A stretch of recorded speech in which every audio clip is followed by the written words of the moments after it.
Hello दोस्तों। आज हम एक खास किताब की बात करेंगे।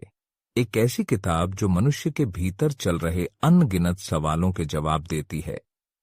उसके भीतर चल रही उधेड़बुन को शब्दों का सहारा देती है। कभी सोचा है क्यों मनुष्य जब दो पल सुकून की तलाश में होता है तो वह गजलें और शायरी सुनना क्यों पसंद करता है? क्योंकि वो अपने भीतर चल रहे भावों को उन गजलों में अनुभव करने की कोशिश करता है। शब्दों की तासीर में वो उस सुकून को तलाशने का प्रयास करता है जो उसे जाने अनजाने नहीं मिल सका। वह अपनापन, वह प्यार, वह अकेलापन, उसका संघर्ष जिन्हें वह कभी किसी से बांट नहीं पाया, उन शब्दों में अपनी आजादी को खोजता है।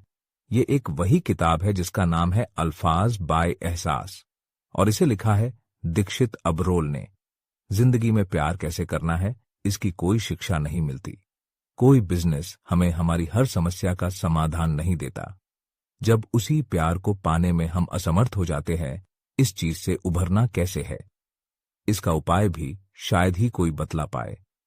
लेखक ने इसी विडंबना को, मनुष्य के भीतर हो रहे अनगिनत बदलावों को बखूबी अपनी कविताओं और गजलों के माध्यम से बड़े ही सुंदर तरीके से पिरोया है। पढ़ने वालों को कल्पना की दुनिया में डूबने का अवसर दिया है। चंद लाइनें उनकी इसी किताब से वे एक अनकहे प्रेम को शब्दों के द्वारा व्यक्त करते हैं। कोई तुमसे पूछे जब कौन हूं मैं, कह देना कोई खास नहीं, रहता वो जहन में है, इसलिए आंखों को तलाश नहीं। कोई तुमसे पूछे कौन हूं मैं, कह देना कोई खास नहीं। वही जब एक मनुष्य खुद को एक जगह होके भी अकेला मानता है, क्योंकि शायद वो जहां है वहां उसका दिल रहना ही नहीं चाहता था। मन तो आज भी कहीं और ही था जहां का वो होके भी नहीं हो सका। इसी को व्यक्त करते हुए लेखक लिखते, आज भीड़ में खुद को देख के लगा कि मैं यहां का हूं ही नहीं, तो फिर मैं जिस जहां का हूं वहां मैं हूं क्यों नहीं। इस किताब में मनुष्य के जज्बातों को अलग तरीके से बुना है, जो आपके अंदर एक गहरी छाप छोड़ जाती है। अंत में एक शेर उन्हीं के किताब से, मुझे तलाश थी उसकी या वो मुझे ढूंढ रहा था, यह खामोशी थी मेरी या शोर उसका गूंज रहा था।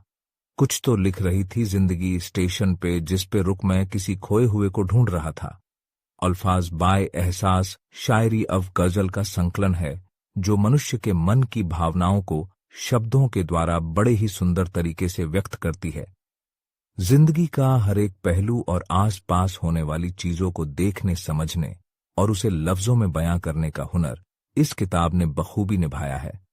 अगर आपको बुक समरी पसंद आई हो तो वीडियो को लाइक, शेयर एंड कमेंट करें और चैनल को सब्सक्राइब करना न भूलें। थैंक्स।